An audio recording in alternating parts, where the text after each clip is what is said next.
The domestic slave trade expanded dramatically from 1820 to 1860, marking a pivotal shift in the enslavement of Africans as the United States entered an era of internal trafficking fueled by the cotton boom and westward expansion. Welcome to The Glorious Historian, where the silenced voices of enslaved Africans resound through time. From brutal chains to unbroken spirits, we unveil their struggles, resilience, and legacy. Subscribe now, share your thoughts below, and journey deeper into their truth. Let their voices guide your heart. Listen on. This period witnessed the Upper South, including states like Virginia, Maryland, and North Carolina, evolve into a region where Black men, women, and children were bred and raised specifically for sale, a grim industry that supplied the labor-hungry Deep South with an unending stream of human beings. White slave traders, attired in fine black wool coats that symbolized their economic and social dominance, orchestrated these operations, their network sprawling across state lines, their wealth accumulating with each transaction as the demand for cotton intensified following the invention of the cotton gin. Black individuals, dressed in tattered cotton shirts and dresses that hung loosely on their emaciated frames, were forcibly removed from their communities. Their lives upended as families were torn apart to meet the insatiable needs of southern plantations in Alabama, Mississippi, and Louisiana. The cessation of the international slave trade in 1808 had forced white enslavers to turn inward, exploiting their existing enslaved population with ruthless efficiency, their profits soaring as they capitalized on the domestic market, a trade that transformed human lives into commodities.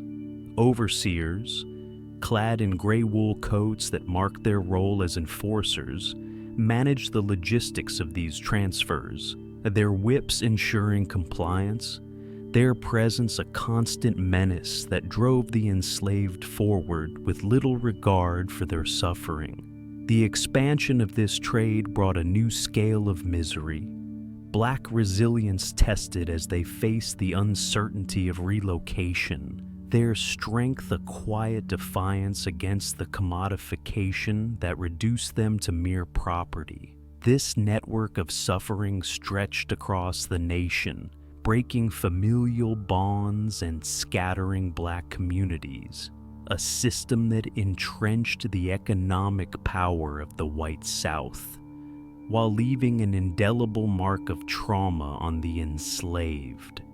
A legacy that shaped the social and economic fabric of the antebellum period. The gathering for the journey south from 1820 to 1860 was a harrowing and dehumanizing process, meticulously designed to prepare Black enslaved individuals for their forced relocation to the Deep South's plantations.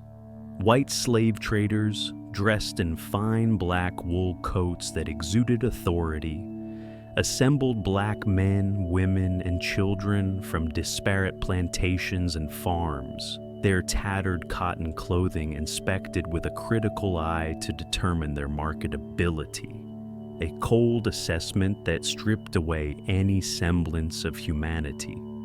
Black individuals were often shackled in heavy iron chains, the weight of the metal a physical manifestation of their bondage, their spirits burdened by the looming separation from loved ones and the uncertainty of their destination. White overseers, in gray wool coats that distinguished them as enforcers, supervised this assembly with an iron hand, their whips cracking through the air to maintain order, their commands sharp and unyielding as they herded the enslaved into groups for the arduous journey ahead.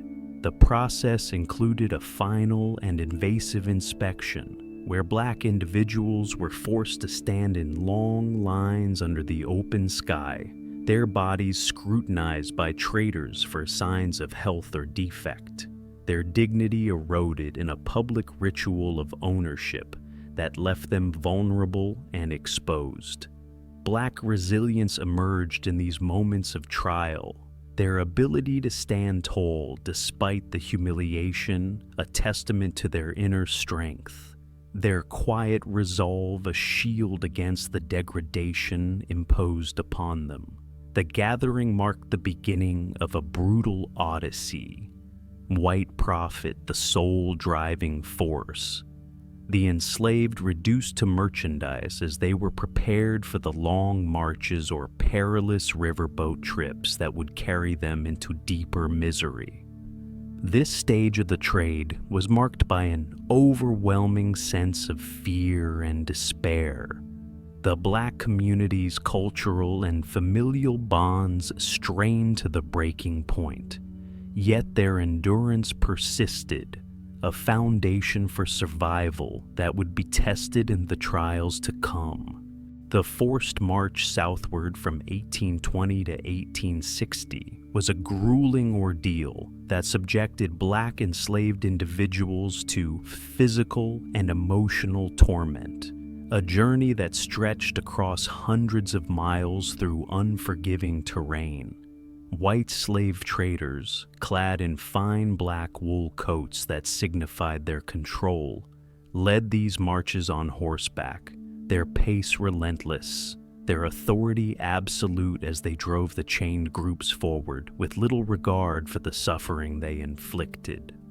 Black men, women, and children, barefoot and dressed in tattered cotton shirts and dresses, trudged through muddy paths and scorching heat, their bodies exhausted, their feet blistered and bleeding from the relentless travel, the clanking of iron chains a constant reminder of their bondage.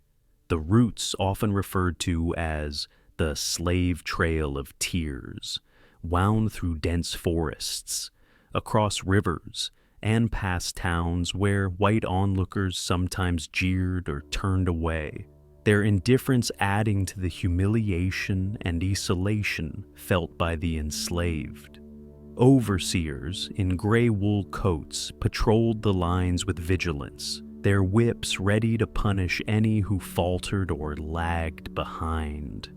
Their presence a constant threat that kept the march moving despite the toll it took on the weak and weary. Black resilience shone through this suffering, their ability to support one another with whispered words of encouragement or shared burdens. A quiet strength, their songs murmured in defiance against the silence imposed upon them by their captors. The march brought death to those too frail to continue, their bodies abandoned by the roadside, a grim testament to the trade's brutality. Yet the survivors pressed on with a determination born of necessity. White traders profited from each arrival at the southern markets, their wealth growing with every step.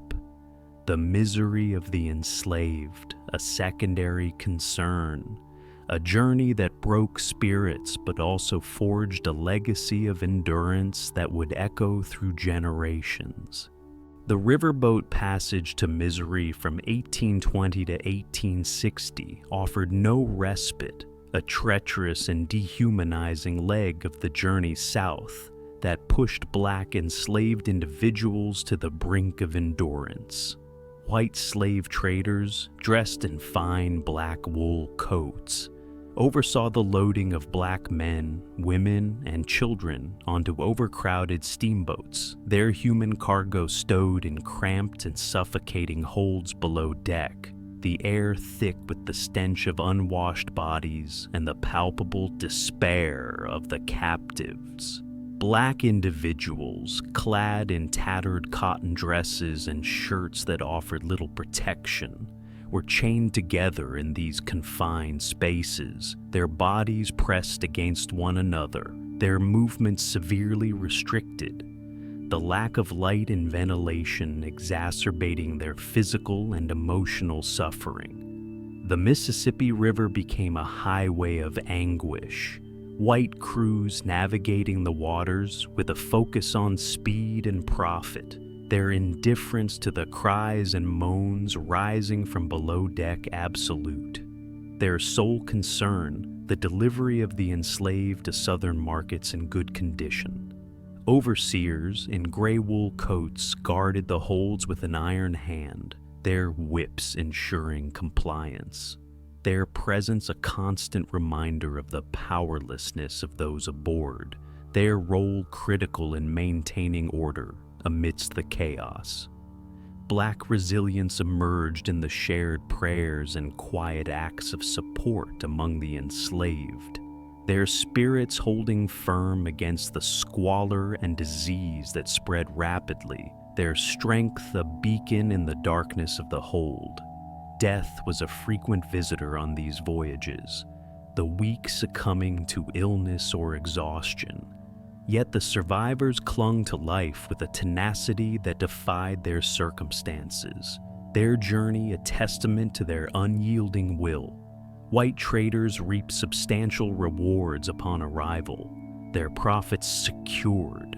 The riverboat passage a chapter of unrelenting misery that deepened the trauma of the enslaved and solidified their status as commodities in the eyes of their captors.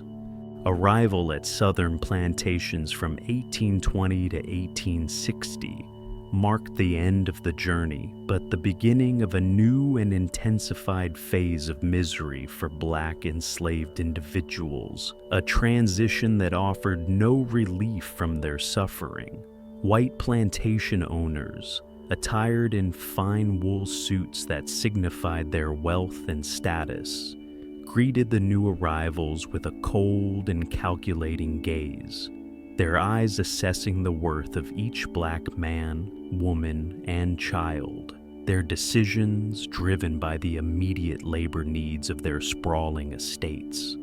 Black individuals, still clad in tattered cotton shirts and dresses that bore the marks of their arduous journey, stepped onto the alien soil of Alabama, Mississippi, or Louisiana, their bodies weary from travel, their spirits battered by the loss of home and kin, the removal of chains only to be replaced by the invisible bonds of relentless toil.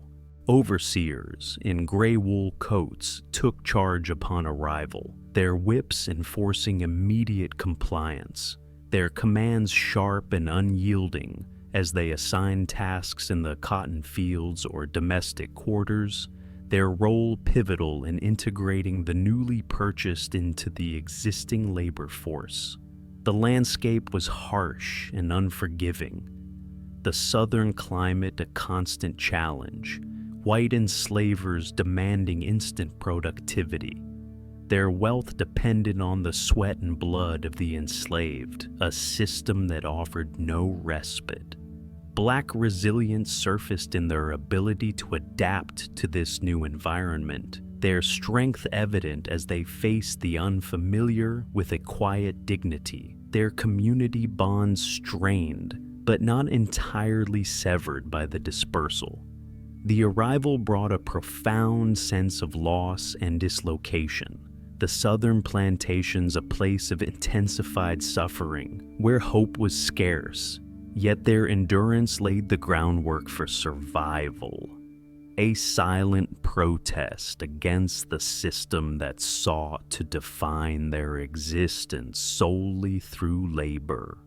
The labor demands of the Deep South from 1820 to 1860 imposed a relentless and crushing burden on Black enslaved individuals, their lives consumed by the insatiable appetite of the cotton economy that defined the region. White plantation owners, dressed in fine wool coats that marked their elite status, set daily quotas that stretched from the first light of dawn to the last glimmer of dusk, their expectations brutal and uncompromising. their profits directly tied to the volume of cotton harvested by the enslaved. Black men, women, and children, clad in tattered cotton dresses and shirts that offered scant protection from the elements, labored under the scorching sun, their hands bleeding from the sharp edges of cotton bolls, their bodies pushed to the brink of exhaustion, the work unending and devoid of mercy. Overseers in gray wool coats patrolled the endless rows of cotton with a vigilant eye, their whips enforcing a punishing pace, their presence a constant and menacing threat that drove the enslaved to their physical limits. Their commands barked with an authority that brooked no resistance. The demand for cotton fueled the expansion of the domestic slave trade, white enslavers growing ever richer, the misery of the enslaved a necessary byproduct of their success, a system that prioritized profit over human life. Black resilience emerged in their ability to endure this grueling labor, their strength a quiet rebellion against the oppression, their songs and spirituals a source of solace amidst the toil, a cultural lifeline that sustained them. The labor broke many, their bodies succumbing to overwork or disease, yet the survivors persisted with a tenacity that defied the odds.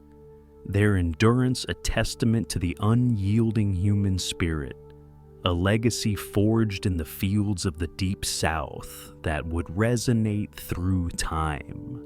The impact on families in the South from 1820 to 1860 was profound and devastating, the forced migration and subsequent dispersal deepening the trauma experienced by Black enslaved communities across the region. White enslavers, attired in fine wool suits that signified their economic dominance, separated families upon arrival with a cold pragmatism, their decisions based on the specific labor needs of their plantations, their indifference to the emotional bonds of the enslaved, absolute, and unyielding.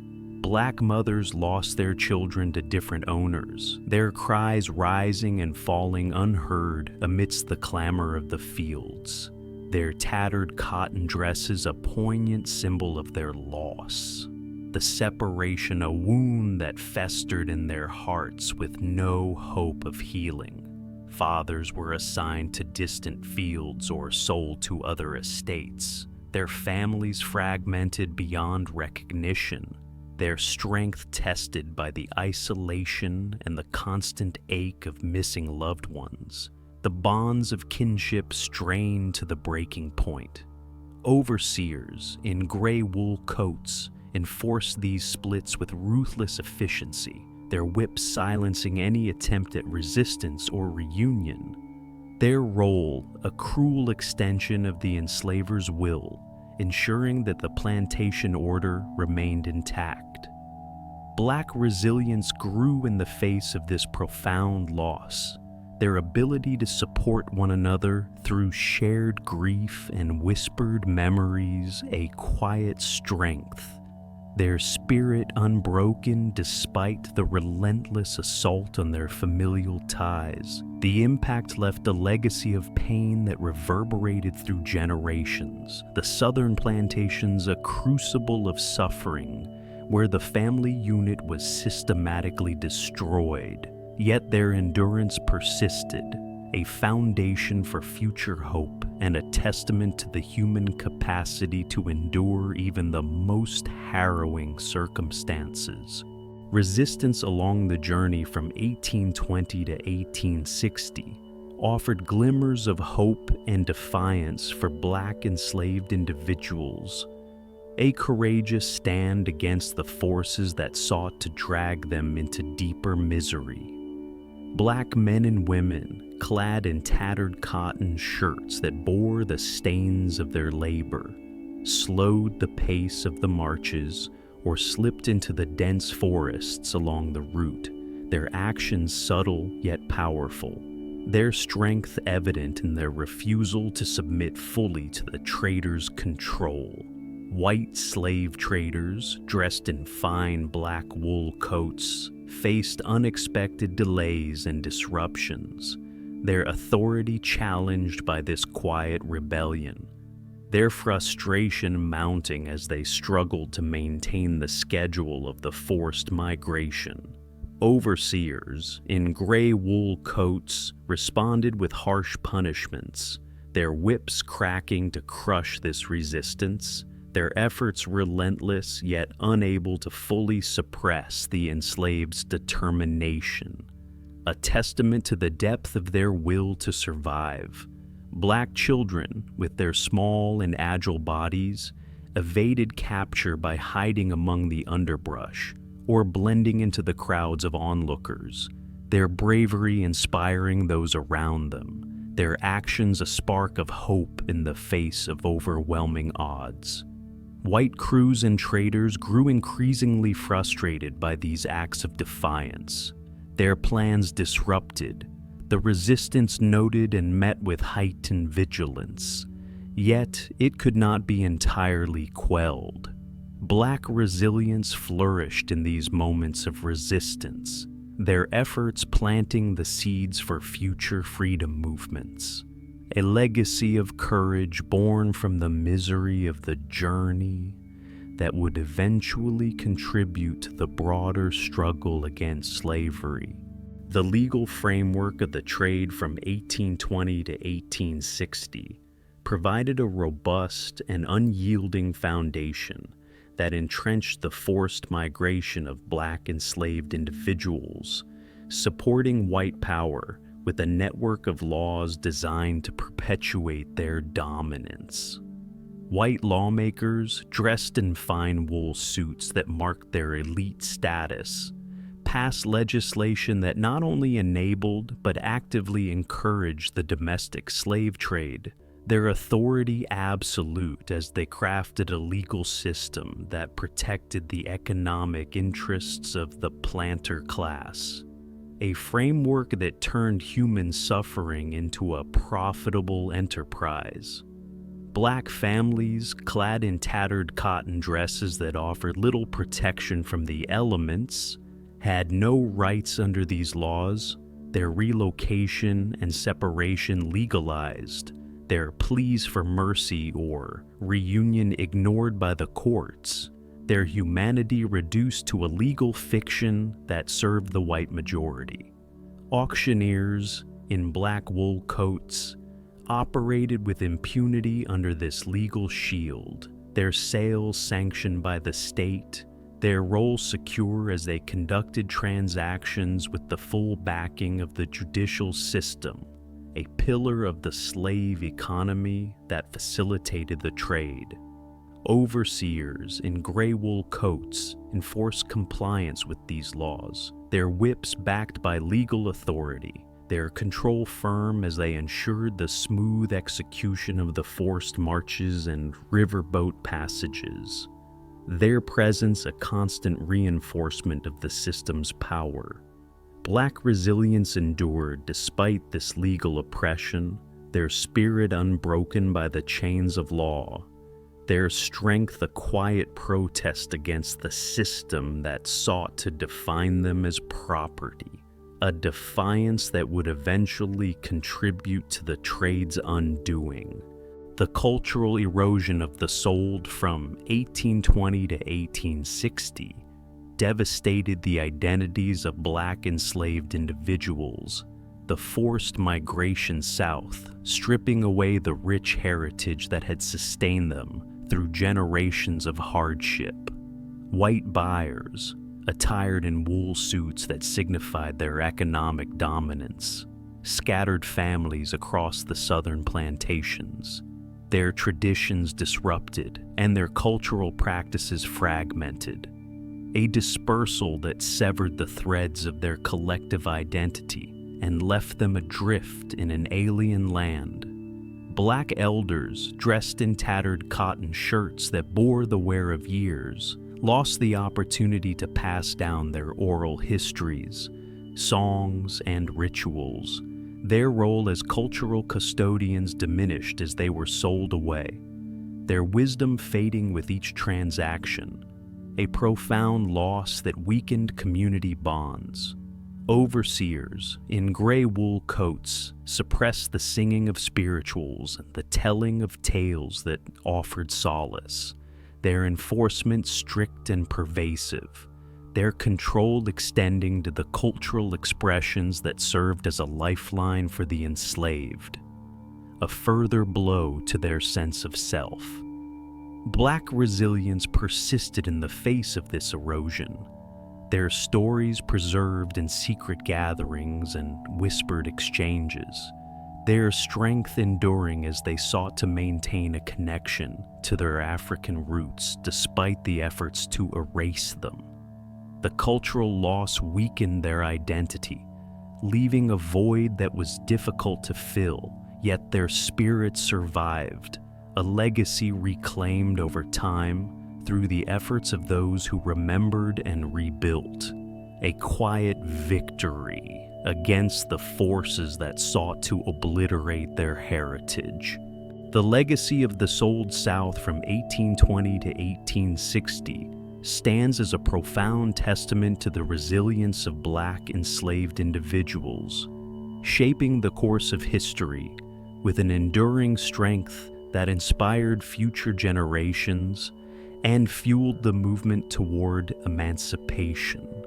Black men and women, clad in tattered cotton dresses that bore the marks of their labor and suffering, endured the forced marches, riverboat passages, and plantation toil, their spirit unyielding despite the relentless misery imposed upon them, their legacy a foundation upon which resistance was built. They preserved a flicker of hope amidst the despair, their endurance inspiring acts of defiance and solidarity, their courage a beacon that guided the path toward freedom, a quiet strength that refused to be extinguished. White slave traders, dressed in black wool coats, faded into obscurity as their power waned with the end of the Civil War, their role in the trade's impact lasting as a cautionary tale, a symbol of a system that crumbled under the weight of its own cruelty. Overseers in gray wool coats left behind physical and emotional scars, yet Black resilience prevailed, a quiet triumph that outlasted their oppression, a victory of the human will that resonated through time. The legacy of the Sold South fueled the abolitionist movements that gained momentum in the mid-19th century. Their suffering, a catalyst for change. Their story, a powerful call for justice that echoed in the hearts of those who sought to end slavery. Descendants honor this resilience, their heritage rebuilt through the reclamation of family histories and cultural traditions, a narrative of survival etched in time that continues to inspire and remind us of the unyielding power of the human spirit to prevail against the darkest adversities.